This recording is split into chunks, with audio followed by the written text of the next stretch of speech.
berpikir, mengapa hanya Indonesia, negeri dengan umat Islam terbesar di dunia, yang belum disentuh badai perang seperti negara-negara muslim lain? Lihatlah peta dunia malam ini. Dari Libya hingga Suriah, dari Irak hingga Afghanistan, dari Gaza hingga Sinai, api belum padam. Kota-kota yang dulu bercahaya kini menjadi puing dan debu. Anak-anak yang dulu berlari ke sekolah kini berlari dari ledakan. Semua berawal dari alasan yang sama, stabilisasi, demokratisasi, dan perdamaian. Namun kenyataannya, stabilitas tak pernah datang. Yang datang justru keheningan setelah kehancuran. Wahai seluruh anak bangsa Indonesia, waspadalah dan teruslah waspada. Karena saat ini kita sudah mulai dimasuki dengan sejumlah intelijen asing untuk mengadu domba sesama anak bangsa. Karena itu, Indonesia hanya satu kata, bagaimana saling bahu-membahu, saling mendukung dan saling mempercayai untuk tidak saling mengotori dan tidak saling membuat isu-isu yang negatif. Dukunglah terus pemerintahan Republik Indonesia di bawah kepemimpinan Prabowo Subianto. Itulah salah satu sikap kita sebagai anak bangsa Indonesia. Untuk itu, saudara, mari kita ikuti media ini hingga akhir agar tak gagal paham.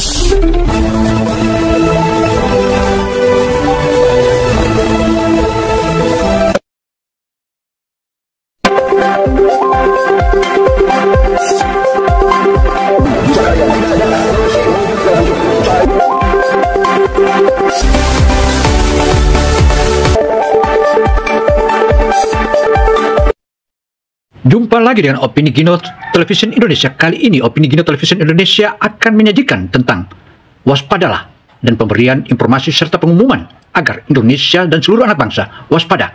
Karena saat ini kita tengah dipelototin hingga bahkan intelijen asing sudah masuk untuk mengadu domba sesama anak bangsa. Karena itu, saudara, jangan mudah terprovokasi dengan oknum-oknum tertentu. Apalagi mereka itu sengaja untuk mengadu domba dan menjelek-jelekan pemerintahan kita. Karena itu, saudara, mari kita ikuti media ini hingga akhir agar tak gagal paham. Karena Anda ikut hingga akhir, tentu saja akan memahami apa sebenarnya isi pemberitaan ini. Demikian edukasi yang kami kabarkan. Bayangkan suatu malam ketika dunia tiba-tiba berubah sunyi. Bukan karena damai, tetapi karena ketakutan. Bukan karena perang dimulai, tetapi karena dunia menyadari seseorang yang selama ini mereka pandang sebelah mata telah bangkit.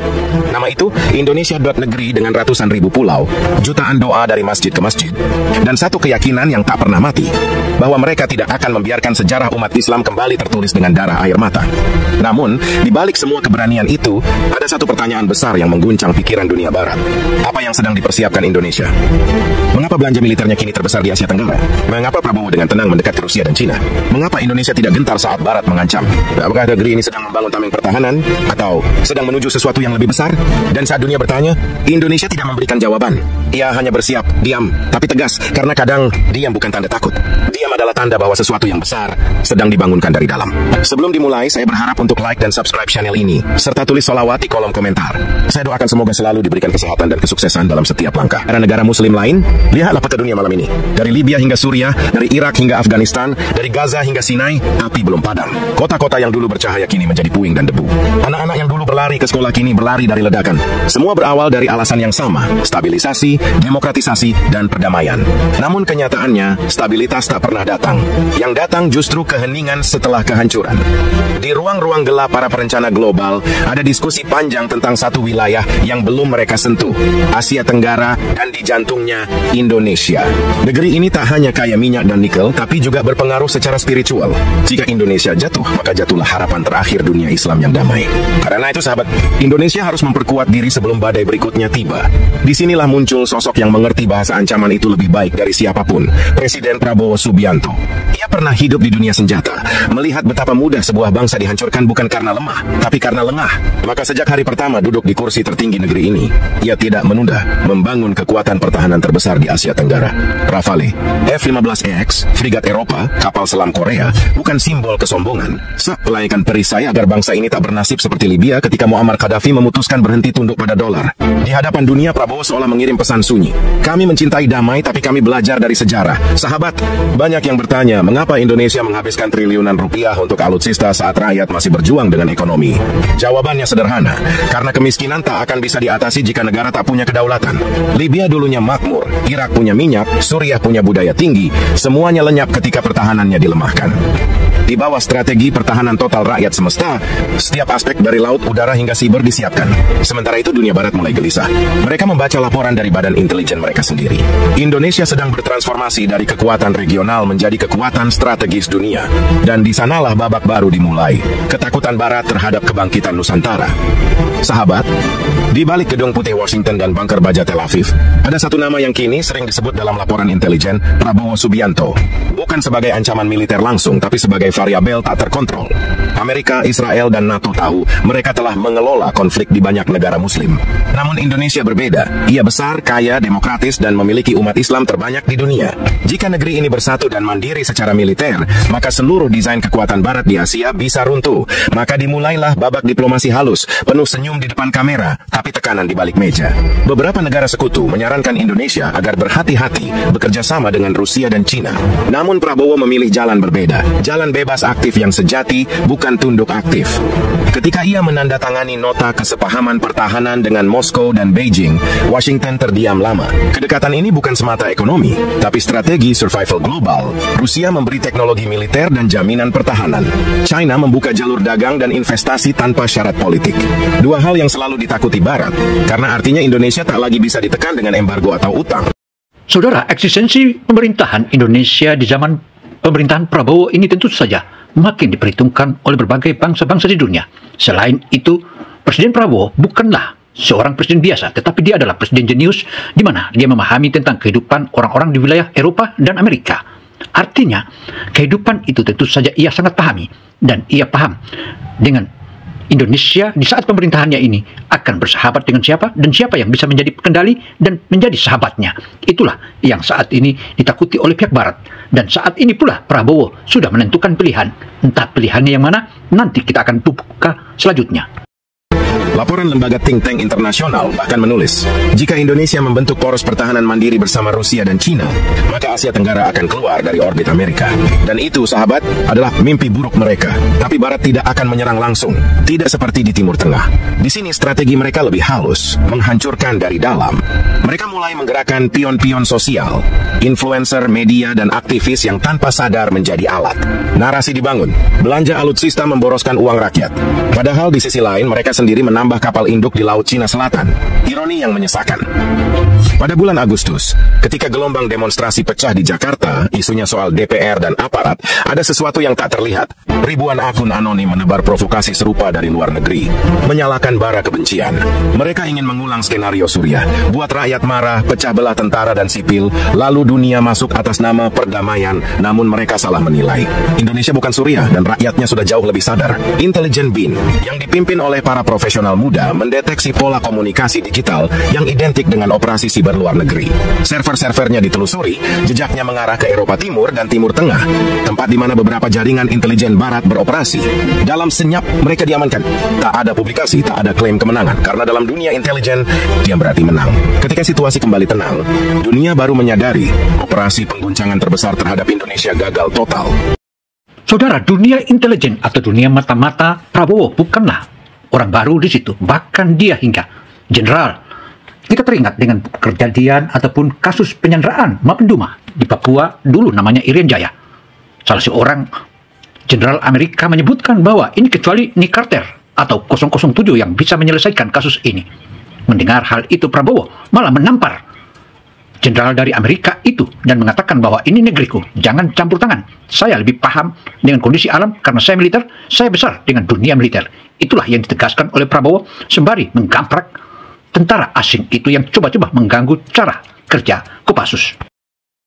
Barat tak menyangka, di bawah kepemimpinan Prabowo, aparat keamanan dan rakyat bisa sekompak itu.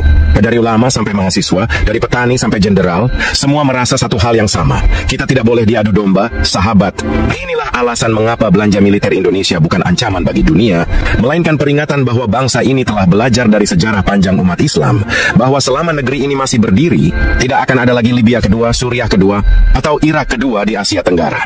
Kini, ketika Prabowo berdiri di forum PBB dan berkata berkata dengan suara lantang, "Kami menentang agresi Israel terhadap rakyat Palestina." Ruangan itu hening, bukan karena diplomasi, tapi karena untuk pertama kalinya dalam sejarah, ada pemimpin dari dunia Islam yang berbicara tanpa takut kehilangan dukungan Barat. Dan mungkin, di saat itu juga, di ruang-ruang sunyi para pengambil kebijakan dunia, mereka mulai sadar, Indonesia tidak lagi bisa dijatuhkan dengan cara lama. Tapi jika perang tak bisa dimenangkan lewat diplomasi, maka mereka akan menempuh jalan terakhir, operasi senyap, dan medan tempurnya adalah pikiran bangsa sendiri.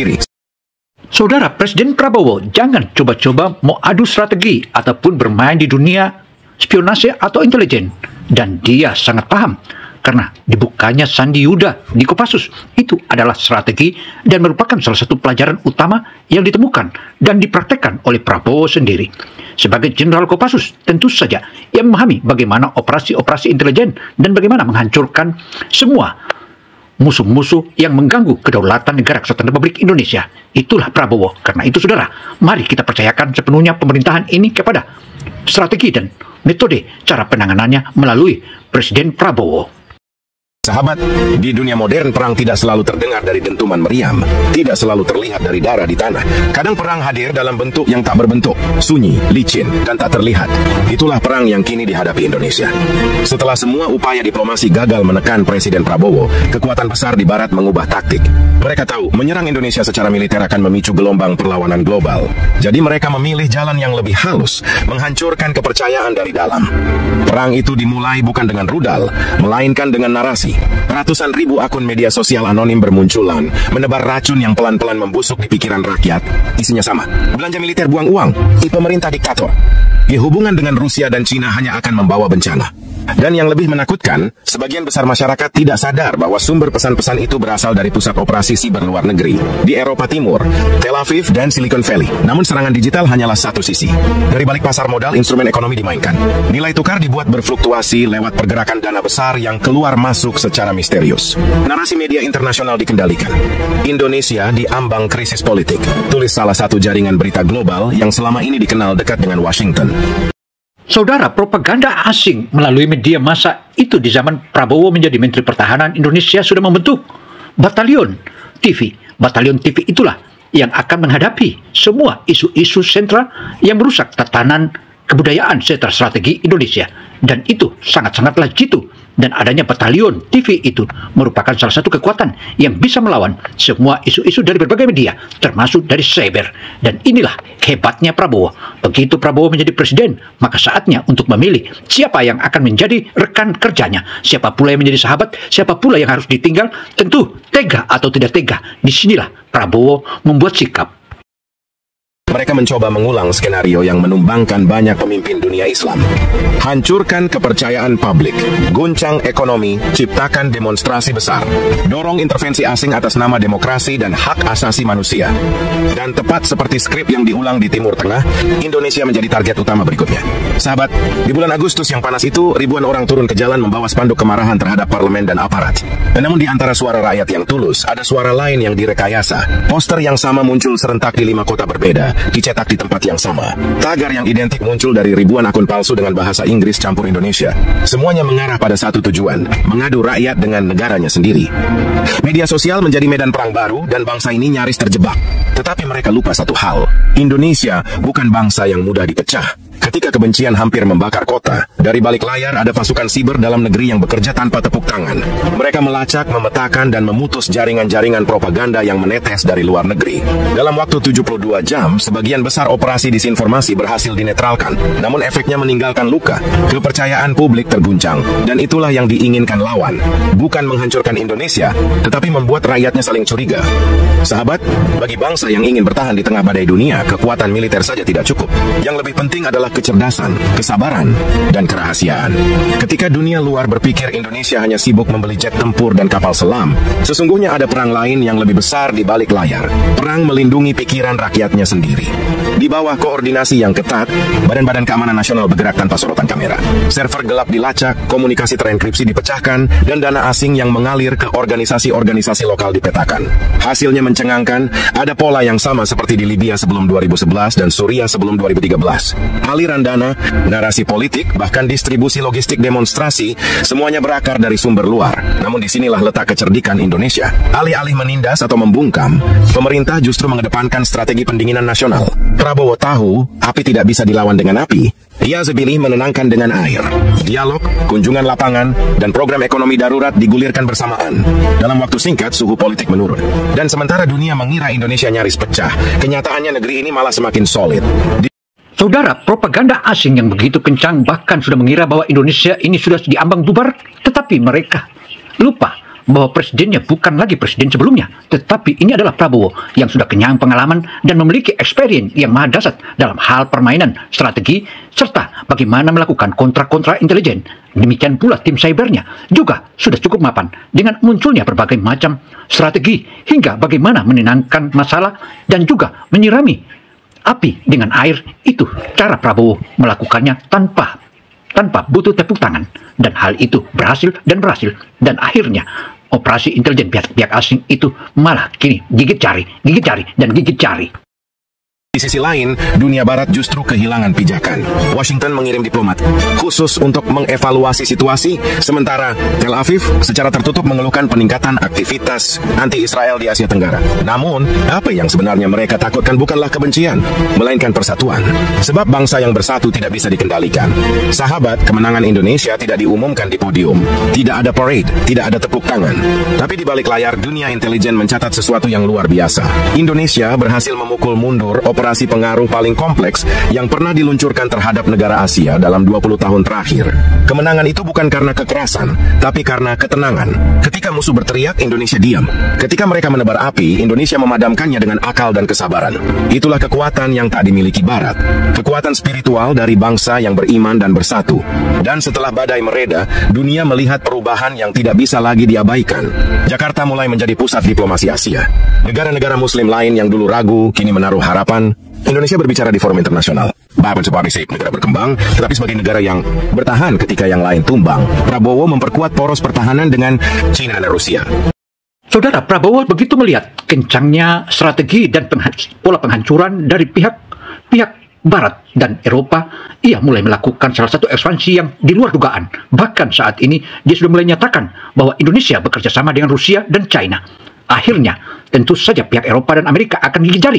Dan inilah salah satu perlawanan yang dimulai dan bendera perlawanan sudah mulai diangkat oleh Prabowo. Dan Prabowo tidak akan mundur sedikit pun jika saja hal ini terjadi pertempuran. Dan pertempuran inilah Prabowo makanya belanja alutsista yang begitu besar untuk menghadapi semua kejahatan, termasuk pola-pola strategi serta permainan operasi-operasi intelijen yang saat ini digagalkan dan telah digagalkan oleh Prabowo.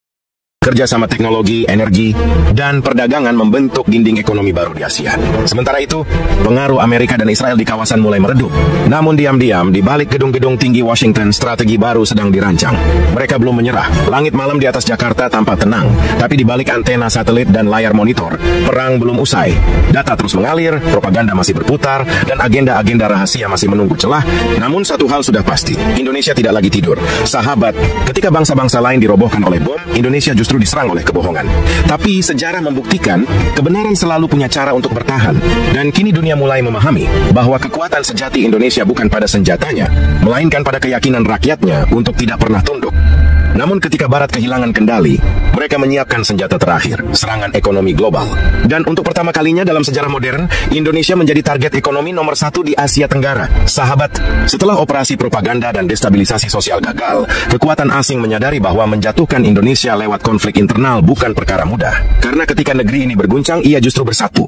Mereka pun mengganti senjata. Bukan lagi hoax, bukan lagi agitasi digital, melainkan serangan ekonomi global. Semua dimulai pelan. Nilai rupiah tiba-tiba melemah tajam setelah gelombang dana asing keluar tanpa alasan. Bursa saham mengalami tekanan hebat. Pasar internasional dipenuhi rumor. Indonesia akan kolaps, hutang meningkat, risiko gagal bayar tinggi. Media asing mulai memframing negara dengan belanja militer besar tanpa basis ekonomi kuat akan ambruk.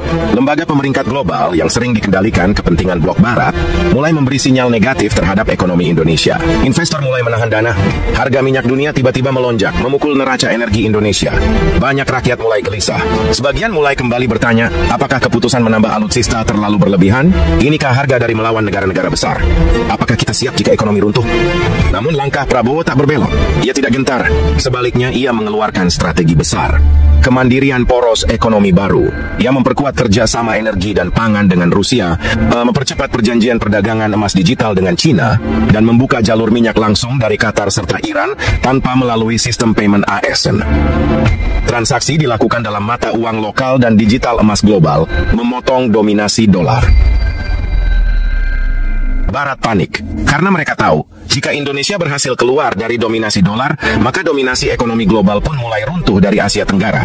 Maka tekanan meningkat. Amerika mulai menggencarkan embargo terselubung terhadap proyek militer Indonesia. Uni Eropa mulai memperketat sertifikasi produk ekspor. Israel melalui jaringan intelijennya mendorong narasi internasional bahwa Indonesia mulai condong ke blok autoritarian. Namun Indonesia tidak sendiri. China menyatakan dukungan penuh untuk stabilitas ekonomi Indonesia. Rusia menawarkan jaminan impor pangan dan energi jangka panjang. Turki memberi dukungan militer terbuka jika Indonesia diembargo. Negara-negara Afrika mulai mengikuti langkah Jakarta, beralih dari sistem dolar ke sistem perdagangan langsung. Antar negara selatan barat melihat Indonesia bukan lagi hanya negara berkembang, tapi pemicu lahirnya tatanan ekonomi dunia baru. Ketika ekonomi tidak berhasil dijatuhkan, barat mengambil langkah ekstrim. Tensi militer dinaikkan. Sebuah armada laut dari negara anggota NATO melakukan latihan militer di kawasan Pasifik Barat dengan narasi mengamankan jalur perdagangan bebas. Beberapa pesawat pengintai terlihat mendekat ke wilayah udara Indonesia. Kapal asing melintasi zona abu-abu laut Natuna dengan kecepatan lambat, sebuah bentuk provokasi yang dikenal sebagai strategic intimidation. Di ruang komando TNI, suasana mencekam tapi tenang. Indonesia tidak bergerak secara agresif, namun seluruh pangkalan militer berstatus siaga tinggi. Rudal pertahanan udara diaktifkan. KRI terbaik dikerahkan tanpa sorotan media. Jet tempur siaga dalam hitungan menit. Namun tak ada satupun peluru ditembakkan. Karena Indonesia tahu, peperangan terbesar adalah membuat musuh mundur tanpa melepaskan tembakan. Berhari-hari dunia menahan napas. Media asing memprediksi konflik besar akan terjadi. Namun yang terjadi justru berbalik, satu persatu armada asing mulai mundur perlahan. Bukan karena takut pada senjata Indonesia semata, tapi karena tak siap menghadapi konsekuensi jika perang ini memicu kebangkitan seluruh dunia Islam dan Asia di belakang Indonesia. Malam itu, Nusantara tidak tertidur. Namun ia tidak takut, karena ia tahu, krisis ini bukan akhir. Justru ini adalah pertanda tentang apa yang akan datang. Sahabat, setelah perang ekonomi gagal dan provokasi militer tidak berbuah perang, wajah dunia berubah. Momentum telah beralih. Negara-negara selatan mulai melihat pada timur, bukan barat. Dan di titik itulah, Indonesia mulai berdiri bukan hanya sebagai negara besar, tetapi sebagai poros baru dunia. Saudara, eksistensi bangsa Indonesia dan atau negara Indonesia saat ini tidak boleh lagi dipermainkan oleh negara-negara lain, termasuk negara adidaya pun. Apalagi saat ini Indonesia sudah cukup intens bekerja sama dengan Rusia dan China.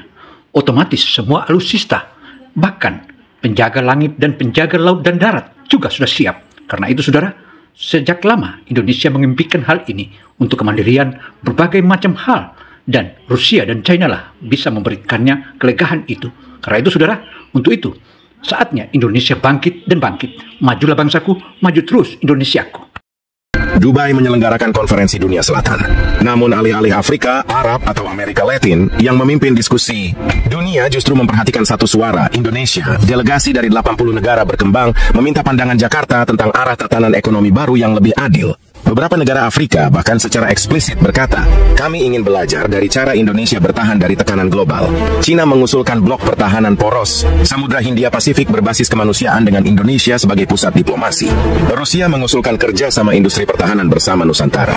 Turki dan Qatar mengajak Indonesia menjadi suara dunia Islam dalam reformasi PBB. Dan untuk pertama kalinya dalam sejarah modern, Barat terpaksa membuka jalur diplomasi damai tanpa ancaman. Indonesia kini dianggap terlalu besar untuk diintimidasi, terlalu strategis untuk diabaikan, terlalu berpengaruh untuk dibiarkan netral. Namun Prabowo tidak memilih untuk menjadi agresor. Dalam pidatonya yang mengguncang dunia, ia berkata, Indonesia tidak ingin menjadi kekuatan yang menindas, tapi kami menolak menjadi bangsa yang ditindas. Jika dunia ingin damai, mari berdiri bersama atas dasar martabat yang sama, bukan kekuasaan yang menindas. Ruangan Henning. Saudara, ketegasan Presiden Republik Indonesia Prabowo Subianto selain cukup diandalkan, juga menjadi diplomator yang maha dasar dan sekaligus mengingatkan bahwa Indonesia tak boleh lagi ditindas apalagi menindas, dan Indonesia akan jadi pengadil sekaligus melindungi mereka-mereka atau negara-negara yang lemah. Dan saat inilah poros dunia kemanusiaan dimulai dari Indonesia. Untuk itu saudara, bagi negara manapun yang selalu mau menindas negara lain, tentu saja bukan hanya Indonesia lawannya, tetapi akan dilawan oleh negara-negara yang masih punya peri kemanusiaan. Inilah salah satu langkah konkret sebagaimana Deklarasi Indonesia atau Undang-Undang Dasar 1945 bahwa penjajahan di atas muka bumi ini harus dihapuskan karena tersisa yang peri kemanusiaan dan peri keadilan. Demikian tegas Prabowo dalam sambutannya. Beberapa delegasi dunia berdiri memberi tepuk tangan. Tak semua orang setuju, tapi semua terdiam karena mereka mengerti Indonesia tidak lagi sama. Sejak hari itu, Indonesia menjadi negara yang tidak berani diserang, tapi justru dimintai posisi. Tak lagi hanya mengikuti tatanan, tapi turut menuliskannya. Di tanah air, jutaan rakyat mulai menyadari belanja militer bukan tentang perang, melainkan tentang mencegah perang, tentang mengirim pesan pada dunia. Jika kalian datang membawa penjajahan, bersiaplah menghadapi pertahanan kami. Namun jika kalian datang membawa perdamaian, maka Indonesia akan menyambut dengan tangan terbuka. Dan sahabat, malam itu di atas langit Jakarta yang tenang, seolah terdengar suara Garuda berbisik. Aku tidak bangkit untuk menyerang. Aku bangkit agar tak bisa lagi dijatuhkan. Sahabat, kadang sebuah bangsa tidak runtuh karena peluru. Ia runtuh karena kehilangan keyakinan terhadap dirinya sendiri. Begitu banyak negara besar di masa lalu yang akhirnya tumbang bukan karena kalah perang, tapi karena rakyatnya mulai percaya bahwa mereka tidak lagi mampu bertahan. Namun Indonesia memilih jalan berbeda. Bangsa ini mungkin pernah terhuyung, pernah digoyang propaganda, diperlemah ekonomi, diuji kepercayaan, pernah diragukan oleh dunia, bahkan pernah meragukan dirinya sendiri. Tetapi sejarah tidak ditulis oleh mereka yang selalu menang. Sejarah ditulis oleh mereka yang tidak mau menyerah ketika mereka hampir kalah. Saat tekanan global meningkat, bangsa ini tidak melawan dengan amarah, melainkan dengan kesadaran bahwa pertahanan bukan hanya milik tentara, tapi milik seluruh jiwa yang mencintai tanah airnya. Saat ekonomi diserang, rakyat tidak lari. Mereka menggigit giginya lebih kuat, bekerja lebih keras, dan berkata dalam hati, jika mereka ingin kita jatuh, maka kita akan bangkit berkali-kali lipat. Saat propaganda disebar, sebagian tergoda, tapi lebih banyak yang sadar, karena bangsa ini telah mempelajari luka masa lalu, dan menolak jatuh ke lubang yang sama. Saat armada asing berlayar di sekitar laut kita, dunia menahan napas, tapi Indonesia tidak. Dia hanya berkata, kami tidak mencari perang, tapi kami tidak akan pernah tunduk. Dan sahabat, ketika Indonesia memilih untuk tidak takut lagi, dunia pun dipaksa untuk melihatnya dengan cara yang berbeda. Kini, alutsista bukan hanya besi perang. Ia menjadi simbol bahwa bangsa ini siap menjaga kedamaian, bukan menghancurkannya. Kedekatan dengan negara-negara timur bukan sekadar aliansi, tapi deklarasi bahwa Indonesia tidak akan berdiri sendirian jika kebenaran harus diperjuangkan. Kontra intelijen bukan sekadar pertahanan, tapi pesan sunyi pada dunia. Kami boleh diam, tapi kami tidak tidur. Di tengah semua itu, ada satu hal yang membuat dunia benar-benar takut pada Indonesia. Bukan karena jumlah rudalnya, bukan karena kekuatan pasukannya, bahkan bukan karena aliansinya dengan kekuatan besar dunia. Alasan terbesar dunia takut adalah karena Indonesia kembali percaya pada dirinya sendiri. Dan ketika sebuah bangsa sudah berdamai dengan ketakutannya, maka dunia tak lagi bisa menaklukkannya. Sahabat, hari di mana Indonesia berhenti takut adalah hari di mana dunia mulai berhati-hati menyebut namanya. Hari di mana Indonesia memohon pengakuan telah berganti menjadi hari di mana dunia menunggu langkah keputusannya. Hari di mana TAJ hanya menjadi pasar global telah berganti menjadi hari di mana kita menentukan arah ekonomi wilayah. Hari di mana kita hanya berbicara tentang sejarah telah berganti menjadi hari di mana kita mulai menciptakan sejarah yang baru. Dan kini, ketika Garuda telah mengepakkan sayapnya, dunia tak lagi punya pilihan selain mengawasinya dari bawah langit yang sama. Perjalanan ini belum berakhir. Namun satu hal kini pasti, Indonesia tidak lagi takut untuk terbang. Saya doakan semoga selalu diberikan kesehatan, kebahagiaan, dan kesuksesan dalam setiap langkah. Demikianlah paparan opini Gino Television Indonesia. Kami kabarkan bahwa saat ini Indonesia tengah dalam kondisi persiapan untuk menghadapi segala macam gangguan, terutama adu domba. Karena mereka menghendaki agar terjadinya adu domba di sesama anak bangsa. Karena itu saudara, waspadalah dan terus waspada. Itulah sikap dan semboyan masyarakat Indonesia. Demikian pula arahan pemerintahan Republik Indonesia di bawah kepemimpinan Presiden Prabowo Subianto. Saya Gino Samsudin Mirsad melaporkan. Wassalamualaikum warahmatullahi wabarakatuh.